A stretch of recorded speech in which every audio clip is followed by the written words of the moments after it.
매끈한 대형마트와 화려한 빌딩 숲 사이 시간마저 비껴간 듯한 낡은 시골 장터. 75세 칠복 할아버지는 오래된 무쇠 가위 하나를 쥐고 경쾌한 가위질 소리를 울립니다. 짤깍 짤깍. 둔탁하지만 리드미컬한 그 소리는 차가운 공기를 깨우며 장터 사람들의 마음을 따뜻하게 두드립니다.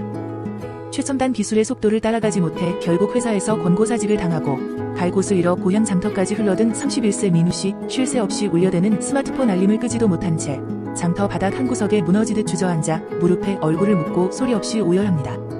그의 세상은 너무나 빠르게 돌아가는데 자신만 멈춰 선 고물 같습니다. 신나는 가위질 소리가 민우씨 앞에서 뚝 멈춥니다. 칠복 할아버지가 다가와 투박하고 굳은 살 박인 손으로 민우씨의 떨리는 어깨를 짚습니다.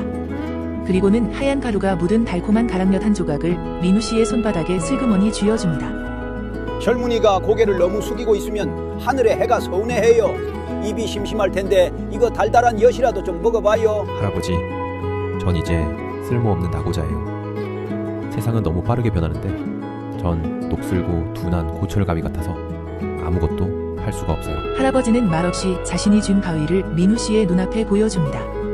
여기저기 이가 빠지고 거뭇거뭇하게 녹이 쓸어 얼어붙은 고철처럼 보이지만 수만 번, 수천만 번 살을 부딪히며 다듬어진 가위 날 끝은 그 어떤 최첨단 레이저 칼날보다 단단하고 매끄럽게 날이 서 있습니다. 이 가위 좀 봐요. 요즘 나오는 플라스틱 가위처럼 가볍지도 않고 번쩍거리는 기계처럼 빠르지도 않아요. 하지만 이 무쇠 가위는 아무리 딱딱하게 굳은 엿가락도 부러뜨리지 않고 가장 부드럽게 잘라내지요. 오랜 시간 불길을 견디고 달아지면서 단단해졌기 때문이요. 젊은이 인생도 똑같아요. 지금 남들보다 느리고 멈춰선 것처럼 보여도 속을 더 단단하게 다지는 중인 거요. 세상 기계들이 아무리 똑똑해져도 사람 마음을 달래주는 따뜻한 가위질은 절대 흉내 못 내요. 그러니까 기죽지 말아요. 달콤한 엿 한 조각을 입에 넣고 녹여 먹자 얼어붙었던 민우씨의 온몸으로 따스한 온기가 차올랐습니다.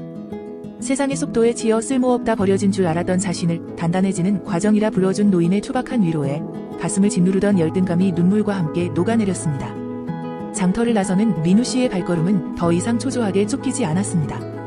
할아버지가 쳐준 가위장단은 낡은 노랫가락이 아니라 세상의 속도에 휘둘리지 않고 나만의 박자로 당당하게 걸어갈 청춘의 위대한 응원가였습니다.